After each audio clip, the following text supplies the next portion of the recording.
Peace. Yo, top of the morning.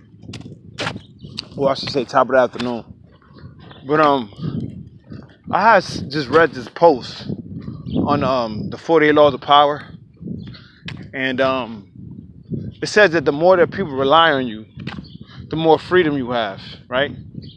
And I'm looking at that like, okay, that's good that people rely on me, but I already have freedom even if they don't rely on me.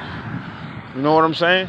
Because of the mere fact that I'm a reliable source regardless. Because I could be the source, I could be the resource, I could be anything. So this already gives me mental freedom. But one thing that it did say, it says, never show them so much or tell them so much that they could do without you. That's some 10% shit.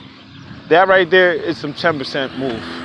Because that's what preachers do. That's what imams do. That's what people that know the truth do. But they don't share it. They don't tell you enough so you could do without.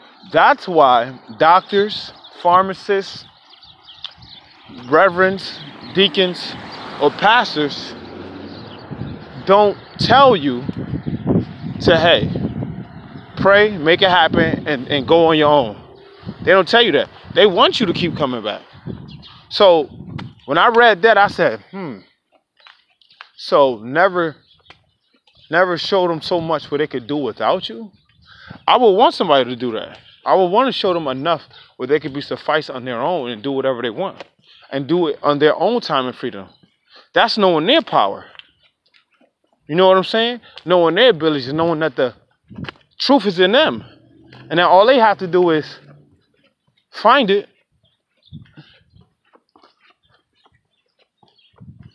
utilize it, internalize it, and then apply it.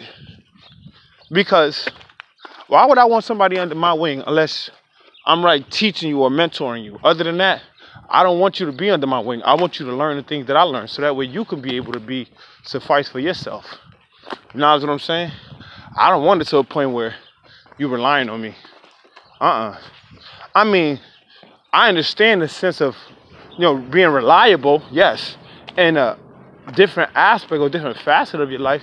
But when it comes down to just in general, nah, I don't think so. I don't think I'm going to sit here and want somebody to rely on me because I'm a reliable source, which is, a good thing. But in the other aspect, it's like, why would you want somebody to literally rely on you for anything? I mean, I could see if you're a reliable source for, like, when people need comfort, or when people need, when people need certain things. Like as far as like financial support, maybe psychological support. But other than that, I'm not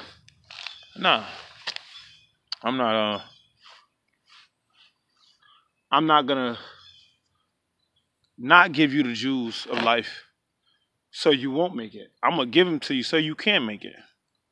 The 10%, those with the mindset of hiding and concealing, they only gonna tell you but so much. This is one reason why. That's why it says the rich slave makers, they make slaves. They make people stay in bondage to them and make people want to rely on them so that way they could come back. That's why reverends and doctors don't tell you how to cure your ailment or your disease. That's just a known fact. If you look at the average preacher or anybody, they're not going to give you the whole truth in its purest form. They're not going to do that. What they're going to do is they're going to give it to you in little its and bitty pieces. And what you got to do is you got to form the puzzle. Because the way they're going to give it to you is going to give it to you in a complex form. And in other words, they're going to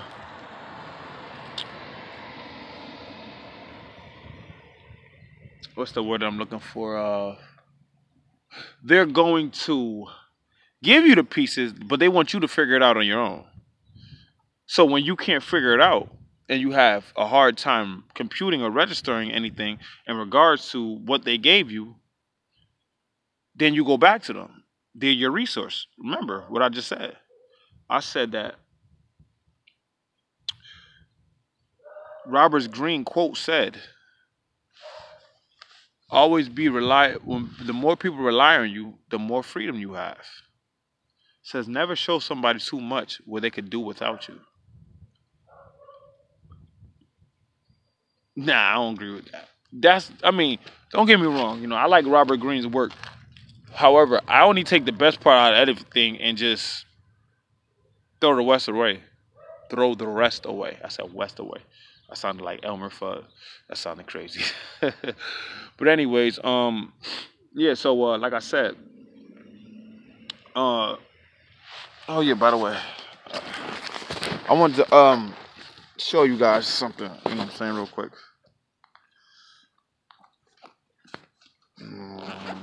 Hold on. I almost got it. All right, here you go. Look, see this book right here? This book will help you understand how stories came about and how history is always not in its purest form.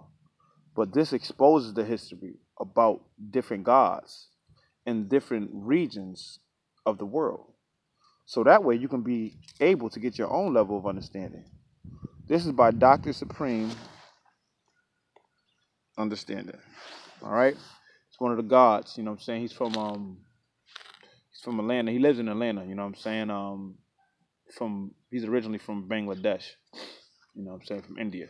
You know what I'm saying? His family's from India. But peace to the God for writing this book. This book is very insightful, very useful, and it's very researchful. So I suggest you, brothers and sisters, please get a hold of this book.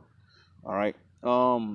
As far as that's concerned, I just wanted to build on that little quote because it kind of got me real quick. You know what I'm saying, when I read it, and I just actually like browsed through it and I skimmed through it, and I said, why would you want somebody to keep relying on you for things that you could have them rely on their own to do, and they could be